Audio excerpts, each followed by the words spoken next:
Hi there, my name is James Jackson. I'm a senior 3D visualizer with Arup. Been there for about 20 months, but I've got over 20 years experience, mainly in the architectural visualization field, running my own businesses prior to that. I'm going to be around later to answer any of your questions, along with my colleagues Colin Hanford and Roy Davis. I hope you enjoy the presentation. So let's get on with it. Thanks. So this is the gamification of transport and infrastructure engineering. Not the snappiest of titles. Apologies for that, but here we go. So just as a quick sort of preamble, what I'm going to talk about today is a bit about Arup.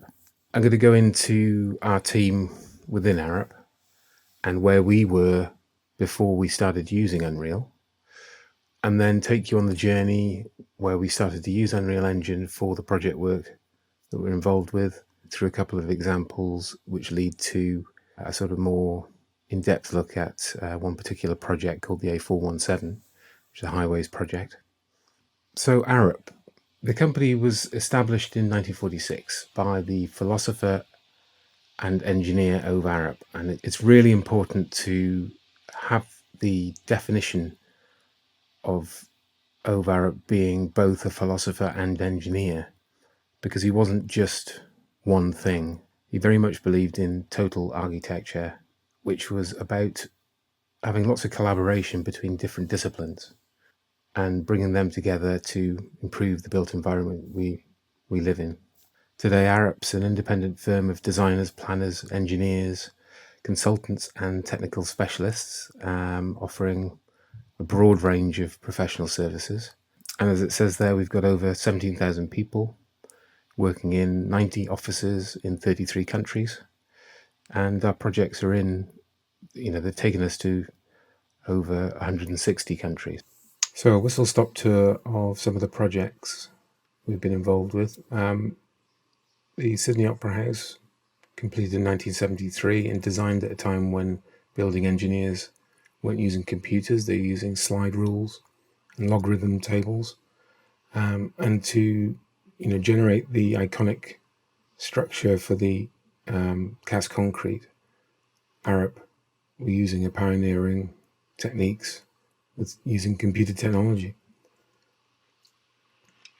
The Pompidou Centre in Paris, putting the inside of the building on the outside, again requiring innovative approaches.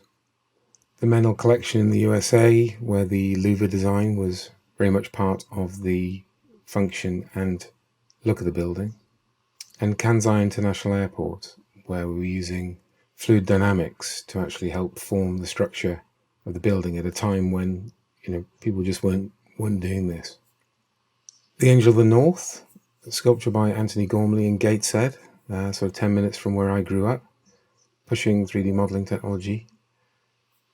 And Solar Leaf in Hamburg, Germany, another world's first bioreactive facade. And then forward a bit to 2013 with King's Cross, where using simulated pedestrian behaviours, we were really embedding people within the design process and using them to inform how the structure reacted to the way that they wanted to use that space. And finally, a project which is due to complete next year, Crossrail in London. Huge project, 10 new stations that Arup are working on, 8 of them below ground, and integrating that with the existing underground network. So that's just a sort of quick guide to some projects from Arup, but all having a common theme where we've been pushing sort of technology forward. So that's a bit about Arup. Now we come to our team within Arup. Our team's made up of, I'd say, 2.5 people. So you've got Colin Hanford, senior designer who's been with Arup for over 20 years, and he heads up the 3D visualization team.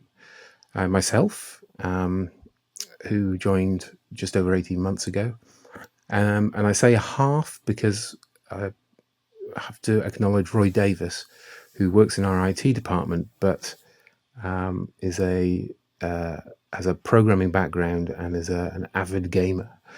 And he's been able to contribute heavily in our work with Unreal to enable us to sort of make step changes in how we approach things and how we've adopted the technology.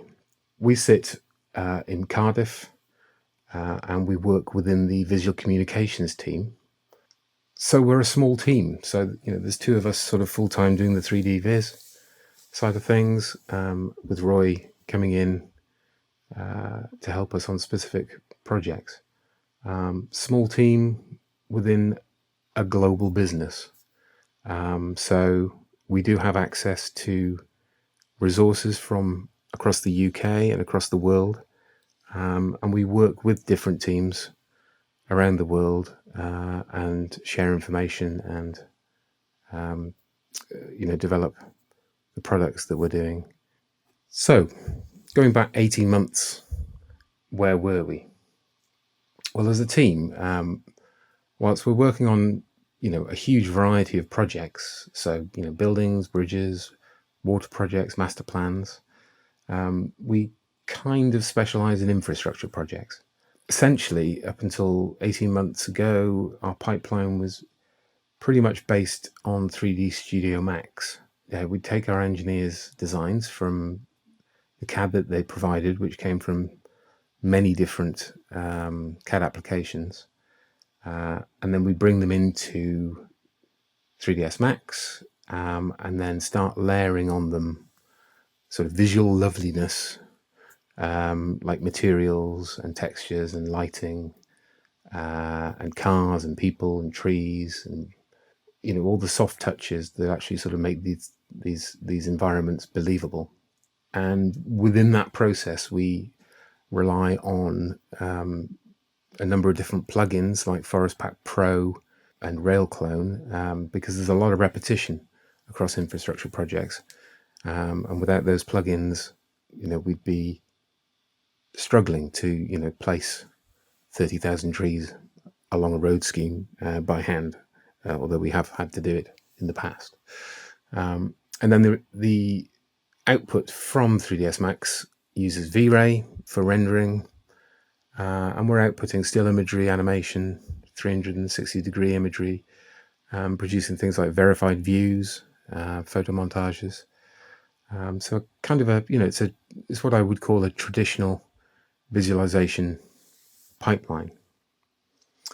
And the pipeline, which was sort of developed and honed by Colin over the years, works seamlessly. It's all timed, costed, and with V-Ray, the actual render quality, like you're seeing here on the screen, is really sort of high end.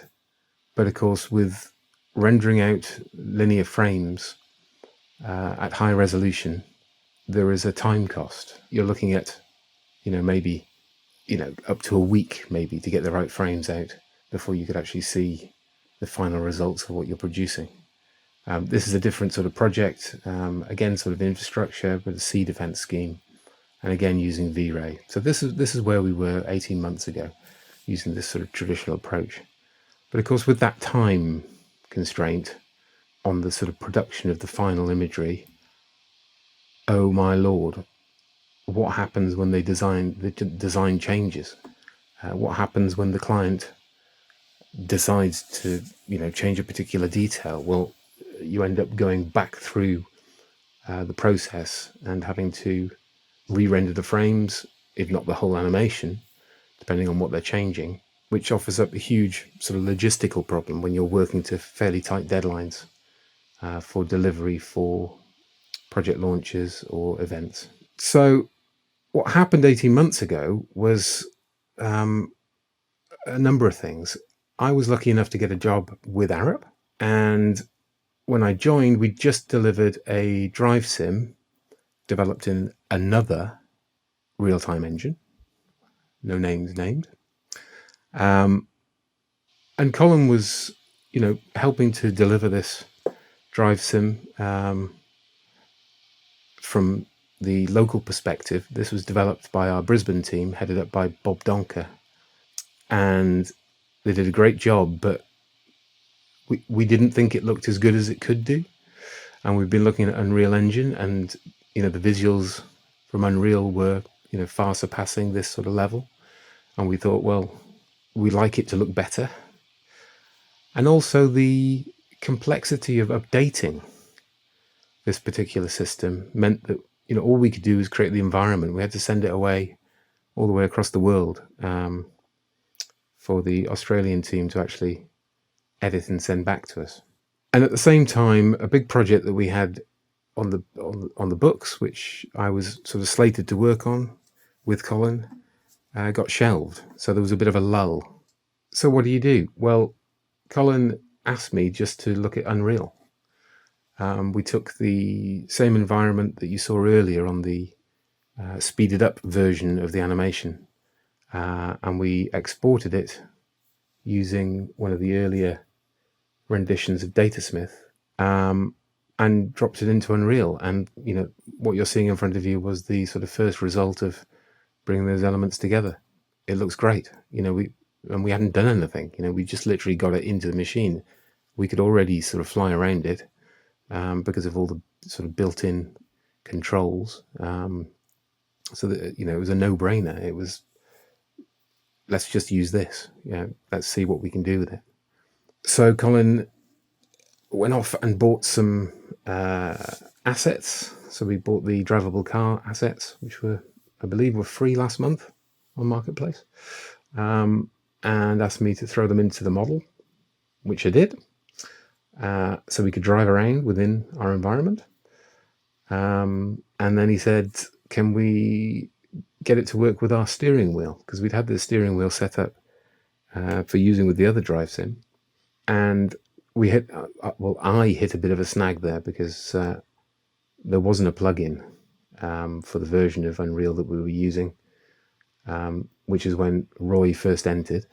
And with his programming background, he was able to actually update and modify an existing plugin that we found and got it working. So at that point, the other engine was kind of dead to us because we could build our environment and we could set these cars in it and we could drive them around with our steering wheel. And this was, within a matter of, days that we'd gone from could we to yes, we can. The first project that we had was this one, which is very excitingly Junction 28 on the M4, which is a big highway in Wales. And it was the first project I worked on, where I was given the task of filling in the holes in the model. As you'll see from this video, I didn't do a very good job. But what I did manage to do without any coding experience was get the drivable cars into the scene so you could jump in the car and you could start driving. We had to do a bit of rejigging to get the steering wheel on the right-hand side because they were all left-hand drive. But other than that, we didn't have to do much to get this going. And we were able to, to use this at a launch event for this particular roundabout, and got some amazing feedback, especially from the contractors who were working on the project, who ended up sort of doing timed loops of the roundabout at the launch event. But first indications that you can have fun while looking at serious information, which gave us the confidence to take it further. And that further was the A40. We essentially just built on what we'd done. So we improved the graphical quality. We textured things up. We brought in speed trees, which we used. And, we used Forest Pack Pro to populate in 3ds Max, but then we brought them across and swapped them out for speed trees. So we had the LODs, so we had didn't lose any performance. We improved the time of day system that was on there. We added some vegetation switching system, so you could switch the vegetation from year 1 to year 15, which are the sort of critical points within a highway design. and we added a couple of simple pop-up labels to give people an idea of where they were and what's going on. So as the car comes down here, as you drive under the bridge, it just pops up the name of the bridge. And don't ask me to pronounce it because I'm not actually Welsh. But it was a simple example of how you can start building information into the scene at the point the user is interacting, which is a really important part of the process. The whole system was packaged up with the steering wheel, pedals, the seat, sent to West Wales, and they stuck it alongside the traditional animation that Colin had been working on while I was putting this together. And the feedback was incredible from the stakeholders. So, people turning up, finding that they could, could leave their kids sitting in the driving simulator while they had a serious conversation about the road scheme, and then being able to actually see from a first-person perspective all the sort of lines of sight to people's houses.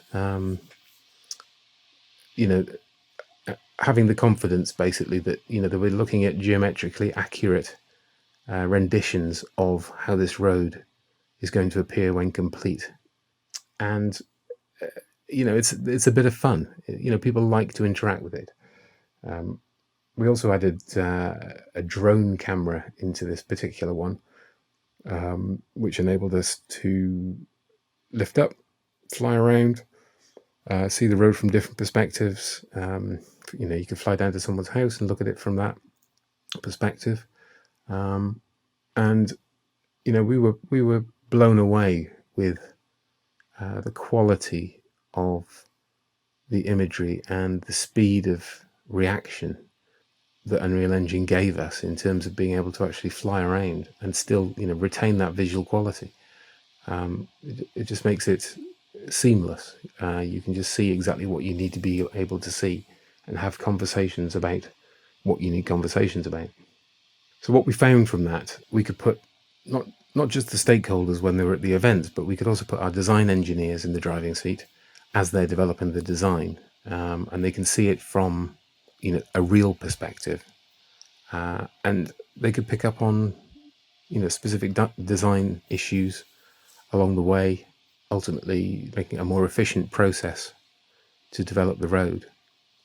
The accessibility of it, roads are complex things in terms of the engineering that's behind them, and we were putting all that complex engineering information in front of the general public, and they understood it, and you didn't have to over explain things. They were just talking about the issues that related to them, which is exactly what you want from a stakeholder event. You want them to be commenting on how it impacts upon them and asking the questions so that the staff can actually tell them, well, this is how the design is responding to your needs. The dynamism of the system, the functionality that you can layer upon a real-time system as opposed to a traditional animation, which just goes from point A to point B. And yes, you can have labels and pop-ups, but you have to watch the whole thing as you go along.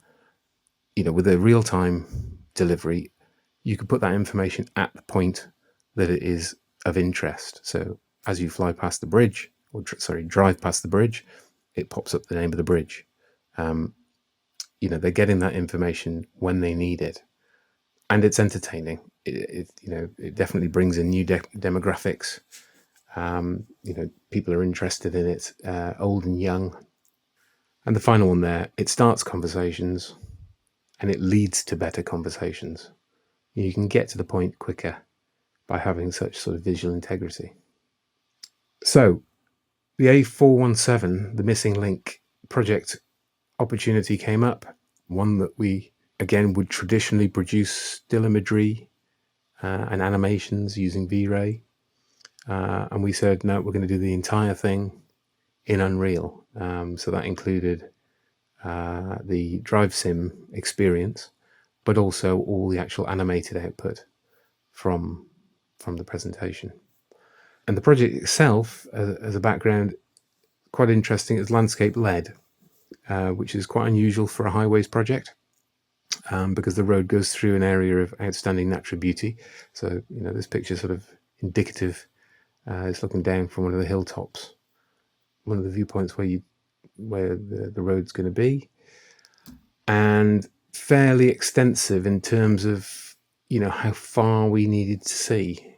The 5 square kilometre box that you've got there is actually, that's the extent of the highway itself. So basically it's about 3.5 miles within that space. But we had, we needed quite a lot of detail in that 5 square kilometres to successfully illustrate the scheme.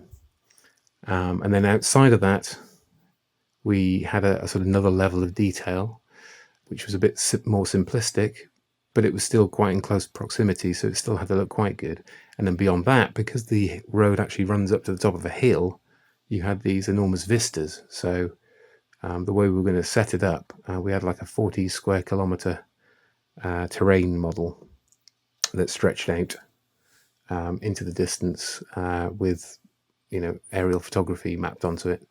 But it was quite extensive, and certainly bigger than anything we'd done before.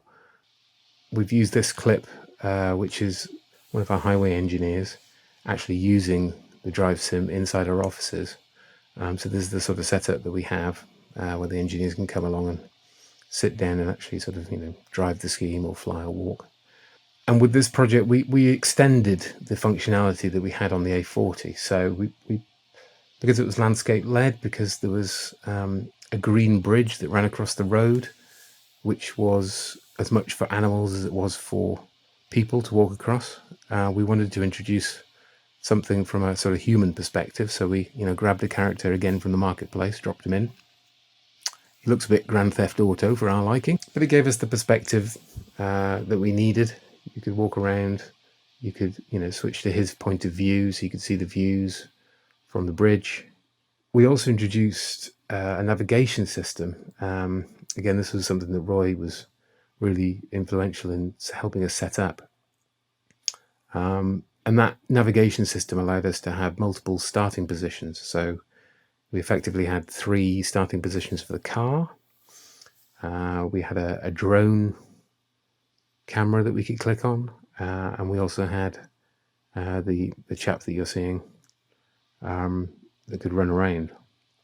The drone it's such a simple inclusion in terms of these sort of projects, but it's been really, really beneficial. When this was actually taken out on the road for the Stakeholder events, we had 2 setups. One was the drive sim setup, and then we had another screen just with an Xbox controller, so that the staff could actually just, fly people around. And because you can go anywhere and see anything, it provides you with a real sort of transparent view of, what's being proposed. You're not hiding from anything because you can literally go anywhere, and we're giving the audience the control over what they see and where they go.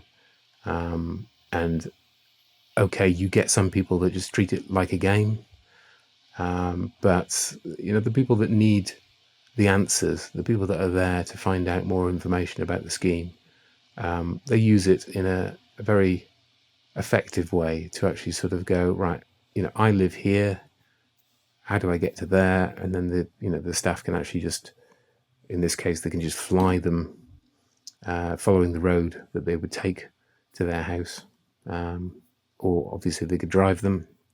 We also, on this project, produced some additional sort of information. So we produced the original presentation for the stakeholders, but then working with our engineers, we're able to introduce things like CCTV cameras, so we can show the positions of these. We can adjust them, and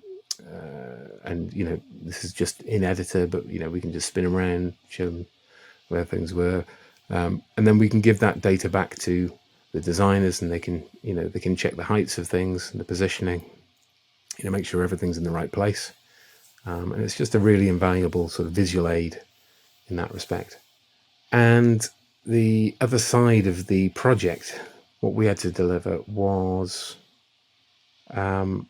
an animation. So this animation was all done within Unreal. And yes, we weren't quite up to the quality level we wanted, that we were achieving in 3ds Max, but it was to a level which was competent. We brought in simulated traffic data so that we could illustrate the flows going on, and we could produce the whole animation within about an hour and a half, whereas it probably would have taken maybe a week. So 8,500 frames of 4K video that was outputted. We just couldn't achieve that any other way. Unreal was absolutely amazing in that respect, and it allowed us, even at sort of 5:25, the day before the launch event, when this video needed to be uploaded to the web and there for people to see. 5:25, the designers changed the material on one of these walls, and we were able to swap it out, re-output the entire video, and still make our deadline. It's just the ability to do that it's invaluable to us as visualizers, and it gives us far more creative control, because we can iterate our designs and we can iterate our direction. We can produce lots of different shots and give rushes to the project managers and say, look, this is a really good angle to look at. We can include this, we can include that. That sort of creative input that we can now sort of feedback and get far better feedback from our teams is invaluable. So on the A417, what did we find out? Well, we found out that we could build upon what we'd already done, taking what we'd done on the A40 and on Junction 28 and expanding upon it, and building it up in blocks. So we, everything gets better as we go along. We had this amazingly responsive system, so somebody could ask a question and we could answer it visually by taking them there. The simplicity of use, which is really important, because people are lazy. If something's complicated in terms of how you actually interact with it, then people just walk away and they forget what they were looking at. But this is really natural, and you can we can sort of borrow from all the tips and techniques used in the gaming industry to make things sort of intuitive, and we can build them into these projects so it works best for our audience. The transparency thing, open world, go anywhere, see anything. It's really important to build trust, which is a lot about these sort of stakeholder events, is about getting people on board with the scheme, and using these sorts of systems. We're not hiding behind anything. And this thing about complex data, we put in this enormous terrain, a long bit of road, thousands of cars. I think there was 40 or 50,000 trees that went into the scene. Unreal just handled it brilliantly, and obviously as the engine's developed even since then, it's just getting better and better. So what do you do after you've done that? Well, someone challenges you to produce a cycling simulator for an event, and you say, go on then, let's see what we can do with that. And we had a look at the some sensor technology. We looked at Unreal. We found an Arduino plugin for Unreal. We connected up an Arduino sensor to the bike, stuck an HTC Vive on, and we were off pedaling. And the prototype for this, it took us like 2 hours to produce. It took longer to get to the final product and find a bike that we could use, but it was just really simple. And these shots are from our an event that we held in Cardiff, where that cycle sim was being used, and it's something that we're actively developing on a number of different projects at this time. So final Few slides. Public engagement is a huge thing.